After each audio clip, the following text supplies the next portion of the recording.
couple minutes left. So when we're kind of one important thing that we really want to talk about, now we've kind of addressed the business model and people might be thinking, is this model right for me? Can you talk about when you think about, you kind of talked about it a little bit, but when you think about the top 10 successful franchise owners in your system, what does their day in the life look like? I know you mentioned most of them kind of put their boots on the ground for the first year or two, and then it's more kind of hands off. And as we kind of talk about the different models with someone interested in the semi-absentee model, can you kind of walk through what a day in the life of a successful franchise owner looks like and kind of dive into those different models again with the laundromat, the plant, the satellite, and kind of tell people what that is? Just give the full rundown. Yeah, for sure. And it's funny. I mean, across the system, our number one gross sales operator on both sides of the business. Actually, yeah, I'm thinking about how many down, maybe top 3, 4, 5-ish are not hands-on, they're absentee.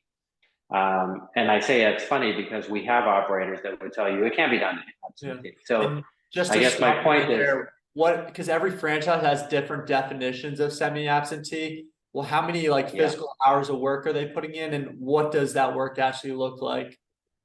So I'm gonna tell you that, and then I'm also gonna tell you like that is not what I would expect for people. But so our number Okay. one gross revenue on the lapel side, that guy is a nuclear engineer.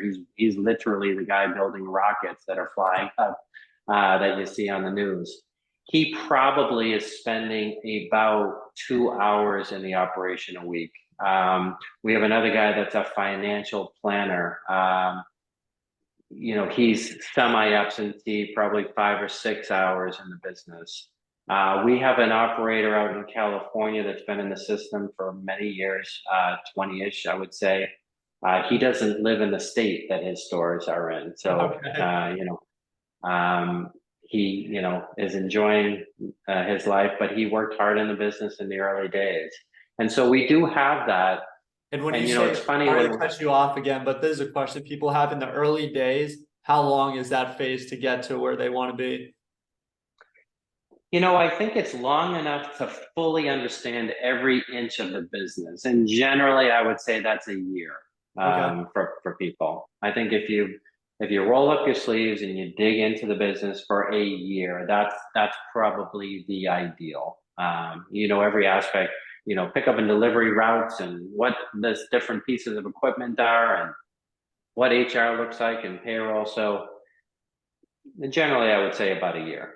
We do have people that come into the system that hire a general manager right out of the gate. They have a great corporate gig and they want to do this until they get to a point where this is more income going in their Yeah. life. And that works as well. One thing that we haven't touched on that I think I should throw out to people just in general is there are so many tax advantages to owning your own business that don't really get thought about or considered. But, just generally, if you're in corporate America and you're making a couple $100,000 a year, and you then start a business, whether it's our business or any business that has equipment, you can take advantage of some of the bonus depreciation schedules that exist today and wipe out the taxes you're going to pay in year one. So there are lots of different things that come along with business ownership and tax advantages, Yeah. especially for those people that are sort of nibbling on, hey, I'm in corporate America. I'm going to start my own business. At some point, the two will become one, but for the Yeah. moment, it's going to be one. That's super interesting. It goes back to just people discounting themselves before it's too late. With people say, oh, when they apply for funding, oh, but interest rates are too high, but they don't think about all the pros. They just kind of let their limiting beliefs take effect. So I think that's very powerful. And can you just dive into Yeah. the